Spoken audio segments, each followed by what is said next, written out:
सुप्रभात बच्चों। रिमझिम इस हिंदी पाठ्यपुस्तक के अंतर्गत आज हम पाठ 16 जिसका शीर्षक है पानी रे पानी। तो इस पाठ में हम लोग पानी से संबंधित जानकारी प्राप्त करेंगे। तो सबसे पहले बच्चों, पानी जो है हमारे जीवन का एक अमूल्य घटक है। पानी हमारे लिए बहुत महत्व रखती है। पानी अगर नहीं रहेगा तो हम जीवित नहीं रह सकते। हर काम में हम पानी का इस्तेमाल करते हैं। हमारे जीवन में हर छोटे छोटे काम, बड़े बड़े कामों के लिए हम पानी का इस्तेमाल करते हैं। तो आइए बच्चों देखते हैं कि इसमें पानी के बारे में क्या जानकारी मिलती है। कहाँ से आता है हमारा पानी और फिर कहाँ चला जाता है हमारा पानी। हमने कभी इस बारे में कुछ सोचा है? सोचा तो नहीं होगा शायद, पर इस बारे में पढ़ा जरूर है। भूगोल की किताब पढ़ते समय जल चक्र जैसी बातें हमें बताई जाती हैं। एक सुंदर सा चित्र भी होता है इस पाठ के साथ। सूरज, समुद्र, बादल, हवा, धरती, फिर बरसात की बूंदें और लो, फिर बहती हुई एक नदी और उसके किनारे बसा तुम्हारा हमारा हर घर, गांव या शहर। चित्र के दूसरे भाग में यही नदी अपने चारों तरफ का पानी लेकर उसी समुद्र में मिलती दिखती है। चित्र में कुछ तीर भी बने रहते हैं। समुद्र के ऊटी भाप बादल बनकर पानी में बदलती है और फिर इन तीरों के सहारे जल की यात्रा एक तरफ से शुरू होकर समुद्र में वापस मिल जाती है। जल चक्र पूरा हो जाता है। अब इस पाठ में हमें लेखक यह बताना चाहते हैं कि पानी का इस्तेमाल सिर्फ हम करते हैं। हम पानी का इस्तेमाल हमारे दैनंदिन जीवन में करते हैं, पर हमने हमारे जीवन में कभी यह सोचा है कि पानी कहाँ से आता है या पानी कहाँ चला जाता है, हमें पानी कैसे मिलता है? हमने सिर्फ इस बारे में पढ़ा है। अब बच्चों इस बारे में हमें भूगोल मतलब एक जिसे हम अंग्रेजी में ज्योग्राफी कहते हैं। भूगोल एक विषय है जिस किताब में हमने जल चक्र जैसे भाग से संबंधित जानकारी प्राप्त की है। भूगोल में एक ऐसा पाठ है बच्चों जिसका नाम है जल चक्र, और उस जल चक्र में हमें पानी से संबंधित जानकारी बताई जाती है। उसमें एक सुंदर चित्र भी होता है। उस पाठ के आजू बाजू हमें चित्रों की मदद से पानी के बारे में बताया जाता है। सूरज, समुद्र, बादल, हवा, धरती और फिर बरसात की बूंदें और फिर एक नदी और उसके किनारे हमारा घर, गांव या शहर, ऐसे चित्र हमें किताब में देखने को मिलते हैं। चित्र के दूसरे भाग में हमें देखने को मिलता है कि नदी जो है अपने चारों तरफ का पानी लेकर उसी समुद्र में मिलती है। पता है आपको, बारिश का जो पानी है वो नदी में आता है, नदी का पानी समुद्र में जाकर मिलता है। फिर बाद में हमें कुछ चित्र में दिखता है कि उसके आगे तीर बने रहते हैं। समुद्र की भाप जो है वो बादल बनकर आसमान में जाती है और बादल का पानी में रूपांतर होता है और फिर तीरों के सहारे वह जल की यात्रा एक तरफ से शुरू होती है, मतलब जल बनना शुरू होता है। फिर वह जल जो है समुद्र में मिल जाता है। तो इस तरीके से यह जल चक्र पूरा होता है। यह तो हुई जल चक्र की किताबी बात, पर अब तो हम सबके घरों में, स्कूल में, माता पिता के दफ्तरों में, कारखानों और खेतों में पानी का कुछ अजीब सा चक्कर सामने आने लगा है। अब यहाँ पर लेखक कहते हैं कि यह जल चक्र की जो बात है यह तो हमने सिर्फ भूगोल की किताब में पढ़ी है, पर हमारे नज़रों के सामने अब तो घरों में, स्कूलों में, माता पिता के दफ्तरों में, कारखानों में और खेतों में इसका तो कुछ अजीब सा ही चक्कर हमारे सामने हमें दिख रहा है। नलों में अब पूरे समय पानी नहीं आता। नल खोलो तो उससे पानी के बदले सू सू की आवाज आने लगती है। पानी आता भी है तो बेवक्त, कभी देर रात तो कभी भोर सवेरे। मीठी नींद छोड़कर घर भर की बाल्टियां, बर्तन और घड़े भरते फिरो। पानी को लेकर कभी कभी कहीं कहीं आपस में तू तू मैं भी होने लगती है। तू तू मैं मतलब झगड़े होने लगते हैं। अब बच्चों मुसीबत क्या है? मुसीबत यह है कि हमारे नलों में हमें पूरे समय पानी नहीं दिखता है। कभी रात में पानी आता है तो कभी दिन में पानी आता है। तो हमें हमारी नींद आधी अधूरी छोड़कर ही सुबह सुबह हमारे घर में जितने भी बर्तन होंगे वो सारे बर्तन हमें पानी से भरकर रखने पड़ते हैं। अगर नलों में पानी आता भी है तो वह सू करके आता है, मतलब कि नल में जो पानी आता है उसकी जो धार होती है वह बहुत ही कम होती है और उतनी कम धार में भी हमें पूरे घर के बर्तन भरने पड़ते हैं। अब लोगों को ये सारे बर्तन भर कर रखने पड़ते हैं ताकि दिन भर उन्हें वह पानी मिले।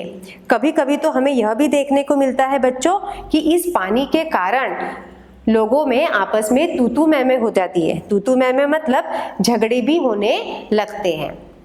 रोज रोज के इन झगड़े टंटों से बचने के लिए कई घरों में लोग नलों के पाइप में मोटर लगवा लेते हैं।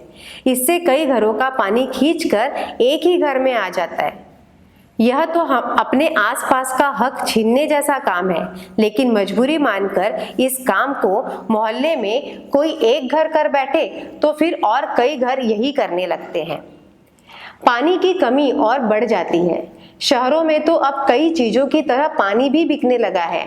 यह कमी गांव शहरों में ही नहीं बल्कि हमारे प्रदेशों की राजधानियों में और दिल्ली, मुंबई, कोलकाता, चेन्नई और बेंगलोर जैसे बड़े शहरों में भी लोगों को भयानक कष्ट में डाल देती है। देश के कई हिस्सों में तो अकाल जैसी हालत बन जाती है। यह तो हुई गर्मी के मौसम की बात।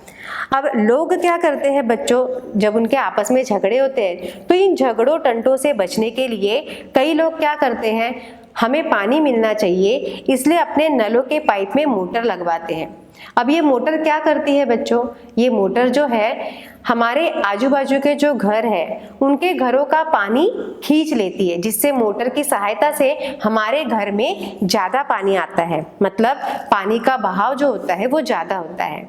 इसका मतलब क्या हुआ कि हम दूसरों से उनके हक का पानी छीन रहे हैं, पर हमारी मजबूरी है, हमें भी पानी चाहिए। इसीलिए मोहल्ले में अगर कोई एक घर ऐसा करता है तो बाकी घर क्यों शांत बैठेगा, बाकी घर भी यही करता है और इस तरीके से सभी घरों में नलों के पाइपों में मोटर लग जाती है और सभी लोग अपने घर में पानी इस तरीके से लाते हैं।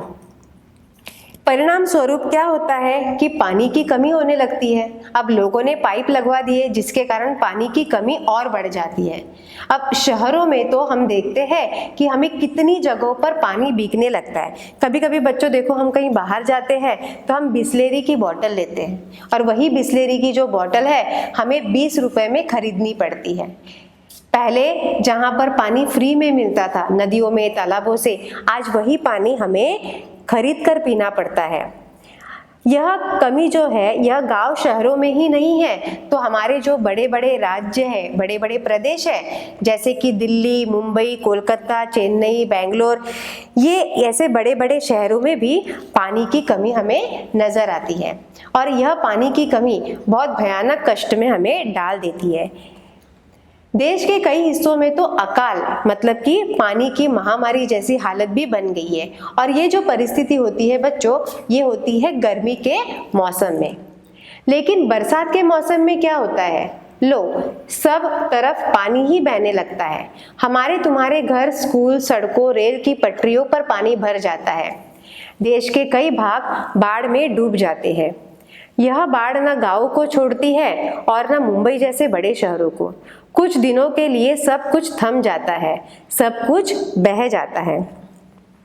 अब बच्चों, हमने यह जो बात देखी पानी की कमी, यह हम देखते हैं कि यह गर्मी के मौसम में होता है, क्योंकि गर्मी के मौसम में पानी हमें कम मिलता है। पर जैसे ही बारिश आती है, जैसे ही बरसात का मौसम चालू होता है, सब तरफ हमें पानी ही पानी बहते हुए नजर आता है। हमारे घर के तरफ, हमारे स्कूल में, सड़कों में, रेल की पटरियों पर, सभी जगह हमें पानी ही पानी नजर आता है। इतनी बारिश होती है, देश के कई भागों में बाढ़ आ जाती है और बाढ़ के कारण कई गांव जो है वो डूब जाते हैं। मतलब कि बच्चों, बारिश के मौसम में भी हमें उन नुकसानों का सामना करना पड़ता है। ऐसे बहुत से लोग होते हैं जिनका बहुत सारा नुकसान होता है। इन बाढ़ में गांव जो है वो बह जाते हैं, बड़े बड़े शहर जो है उन्हें भी इन कठिनाइयों का सामना करना पड़ता है। मानो कुछ दिन के लिए जैसे ये जो संसार है ये थम सा गया है, क्योंकि बारिश में हर लोगों को बहुत परेशानी उठानी पड़ती है। इतनी जोर की बाढ़ आती है कि सब कुछ बह जाता है, सब कुछ थम सा जाता है। ये हालत हमें बताते हैं कि पानी का बेहद कम हो जाना और पानी का बेहद ज़्यादा हो जाना यानी अकाल और बाढ़ एक ही सिक्के के दो पहलू हैं। यदि हम इन दोनों को ठीक से समझ सके और संभाल लें तो इन कई समस्याओं से छुटकारा मिल सकता है। मतलब यहाँ पर लेखक बताना चाहते हैं कि हमें यहाँ गर्मी के मौसम के भी बारे में बताया है कि जिस समय हमें पानी कम दिखता है, और हमें बारिश के मौसम के भी बारे में बताया है कि जब हमें पानी ही पानी दिखता है, मतलब कि गर्मी के मौसम में अकाल और बारिश के मौसम में बाढ़। ये जो दोनों हैं ये दोनों एक ही सिक्के के दो पहलू है, मतलब कि दोनों परिस्थितियों का हमें सामना करना पड़ता है। पर यदि हम इन दोनों परिस्थितियों को अगर हम ठीक से समझें और इसे हम ठीक से संभाल लें तो हमें इन समस्याओं से छुटकारा भी मिल सकता है, क्योंकि इन समस्याओं को बढ़ाना या कम करना ये हमारे ही हाथ में होता है। चलो थोड़ी देर के लिए हम पानी के इस चक्कर को भूल जाएं और याद करें अपनी गुल्लक को। जब भी हमें कोई पैसा देता हम खुश होकर दौड़कर उसे झट से अपनी गुल्लक में डाल देते हैं। तो यहाँ पर लेखक हमें यह बताना चाहते हैं कि जिस तरीके से हमारे यहाँ अगर कोई मेहमान आते या हमारे माता पिता जब हमें 1 रुपया 10 पैसे या 10 रुपया जब हमें कोई देता है तब हम दौड़कर वह जमा करने के लिए वह पैसे हम गुल्लक में डाल देते हैं। 1 रुपया 2 रुपया 5 रुपया, कभी सिक्के तो कभी बड़े बड़े नोट, सब इसमें धीरे धीरे जमा होते जाते हैं। फिर जब कभी हमें कुछ पैसों की जरूरत पड़ती तो इस गुल्लक की बचत का उपयोग कर लेते हैं। बहुत बार आपके भी साथ हुआ होगा बच्चों, आप लोग भी कभी कभी ऐसा करते होंगे। जब आपको अगर कोई पैसे देते होंगे तो आप धीरे धीरे अपनी गुल्लक में पैसे जमा करते हो, और जब ढेर सारे पैसे हो जाते हैं या हमारा जब गुल्लक भर जाता है तब हम उस गुल्लक को फोड़ते हैं और हम देखते हैं कि हमारे गुल्लक में ढेर सारे पैसे। तब हम उस पैसों का क्या करते हैं, जब हमें कुछ बड़ी ज़रूरत आन पड़ती है तब हम उस गुल्लक में जो पैसे हैं उसका हम सदुपयोग करते हैं। हमारी यह धरती भी इसी तरह की खूब बड़ी गुल्लक है। मिट्टी की बनी इस विशाल गुल्लक में प्रकृति वर्षा के मौसम में खूब पानी बरसाती है। तब रुपयों से भी कई गुना कीमती इस वर्षा को हमें इस बड़ी गुल्लक में जमा कर लेना चाहिए। हमारे गांव में, शहर में जो छोटे बड़े तालाब है, झील आदि है, वे धरती की गुल्लक में पानी भरने का काम करते हैं। इनमें जमा पानी जमीन के नीचे छिपे जल के भंडार में धीरे धीरे रिस कर छन कर जा मिलता है। इससे हमारा भूजल भंडार समृद्ध होता जाता है। पानी का यह खजाना हमें दिखता नहीं, लेकिन इसी खजाने से हम बरसात का मौसम बीत जाने के बाद पूरे साल भर तक अपने उपयोग के लिए घर में, खेतों में, पाठशाला में पानी निकाल सकते हैं। तो बच्चों यहाँ पर लेखक कहते हैं कि जिस तरीके से तुम गुल्लक में पैसा जमा करते हो और ज़रूरत पड़ने पर उसका उपयोग करते हो, ठीक उसी प्रकार हमें भी पानी को जमा करना चाहिए। हमारी जो धरती है यह बहुत बड़ी गुल्लक है। जब बारिश के मौसम में पानी आता है तो वह पानी हमारे धरती पर जमा होता है, पर हमें वो पानी कैसे जमा करना है? तो हमारे धरती पर जो तालाब है, झील है, नदी है, वे हमारे धरती पर बड़े बड़े गुल्लक है। ये धरती की गुल्लक में बारिश का पानी भरने का काम करते हैं। इनमें जो पानी जमा होता है वह जमीन के नीचे छिपे जल के भंडार में धीरे धीरे रिस कर मतलब वह धीरे धीरे क्या करता है, उसे खींचता है। जो जमीन है वह क्या करती है, पानी जो है जमीन के अंदर खींचती है और फिर छन कर वह जा मिलती है। इससे हमारा जो भूजल भंडार है वह क्या हो जाता है, समृद्ध हो जाता है, मतलब बहुत ज़्यादा हो जाता है। और पानी का यह खजाना हमें दिखता नहीं, लेकिन इसी खजाने से हम बरसात का मौसम बीत जाने के बाद पूरे साल भर उसका उपयोग कर सकते हैं। तो बच्चों सोचो, हमारे इस धरती पर कितने लोग हैं, अरबों करोड़ों लोग हैं। इन लोगों को इतना पानी कैसे कम पड़ता है? इसका कारण सिर्फ हम हैं। अगर हमने बारिश के मौसम में जो पानी है अगर हमने उसे अच्छी तरीके से जमा किया और बारिश खत्म होने के बाद अगर हमने पूरे साल भर उसका सही मायने में अगर उपयोग किया तो हमें सही रूप से पानी का महत्व समझ में आएगा। यह पानी जो है हम पूरे साल भर अपने घरों के लिए, खेतों के लिए, पाठशालाओं के लिए या कारखानों के लिए भी उपयोग कर सकते हैं। लेकिन एक दौर ऐसा भी आया जब हम लोग इस छिपे खजाने का महत्व भूल गए और जमीन के लालच में हमने अपने तालाबों को कचरे से पाट कर भर कर समतल बना दिया। देखते ही देखते इन पर तो कहीं मकान, कहीं बाजार, स्टेडियम और सिनेमा आदि खड़े हो गए। पर बच्चों, यहाँ पर लेखक यह कहना चाहते हैं कि आज की जो परिस्थिति है वह पूरी तरीके से बदल गई है। जमीन के लालच में हम लोगों ने ये तालाबों को कचरे में डाल दिया है और इसे हमने समतल बना दिया है। और यहाँ पर हम लोगों ने क्या किया है, बहुत बड़े बड़े मकान, बिल्डिंग्स बना दिए हैं, वहाँ पर हमने सिनेमा घर बना दिए, स्टेडियम बना दिए, तो कहीं बाजार बना दिए। मतलब कि अब हमें कहीं ये गुल्लक जैसे जो तालाब है, नदी है, ये हमें दिखाई ही नहीं देते हैं। और इसका जो कारण है वह सिर्फ हम है, क्योंकि हमें लालच है और लालच के कारण हमें इसे क्या कर दिया है, हमने इसे पूरा नष्ट कर दिया है। इस बड़ी गलती की सजा अब हम सबको मिल रही है, क्योंकि गलती तो हमने ही की है तो सजा भी हमें ही मिलेगी। गर्मी के दिनों में हमारे नल सूख जाते हैं और बरसात के दिनों में हमारी बस्तियां डूबने लगती है। इसीलिए यदि हमें अकाल और बाढ़ से बचना है तो हम अपने आसपास के जल स्रोतों की, तालाबों की और नदियों आदि की रखवाली अच्छे ढंग से करनी पड़ेगी। जल चक्र हम ठीक से समझे, जब बरसात हो तो उसे थाम ले, अपना भूजल भंडार सुरक्षित रखे, अपनी गुल्लक भरते रहे, तभी हमें जरूरत के समय पानी की कोई कमी नहीं आएगी। यदि हमने जल चक्र का ठीक उपयोग नहीं किया तो हम पानी के चक्कर में फंसते चले जाएंगे। यहाँ पर लेखक यह कहना चाहते हैं कि अगर हमने गर्मी के दिनों में सूखे जो नल है उसके बारे में अगर हमने सोचा, अगर बरसात में ये जो डूबी बस्तियां है इसके बारे में अगर हमने सोचा, तो हम उस पर बहुत सारे उपाय कर सकते हैं। यदि हमें इन समस्याओं से बचना है तो हमें क्या करना होगा बच्चों, आसपास के जल स्रोत है, जल स्रोत मतलब जो गुल्लक है हमारे धरती पर, जैसे तालाब, नदी, झील, इन पर हमें अच्छी तरीके से, अच्छे ढंग से हमें इसकी रखवाली करनी पड़ेगी। हमें ज़रूरत है जल चक्र ठीक से समझने की। अगर हम जल चक्र को ठीक से समझते हैं तो हमें बाढ़ और अकाल दोनों को अच्छी ढंग से समस्याओं को पार करना होगा।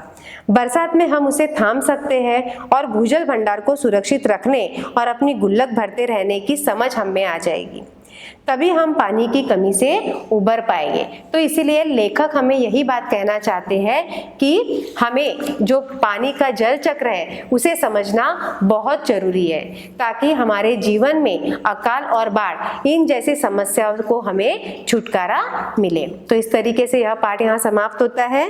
धन्यवाद।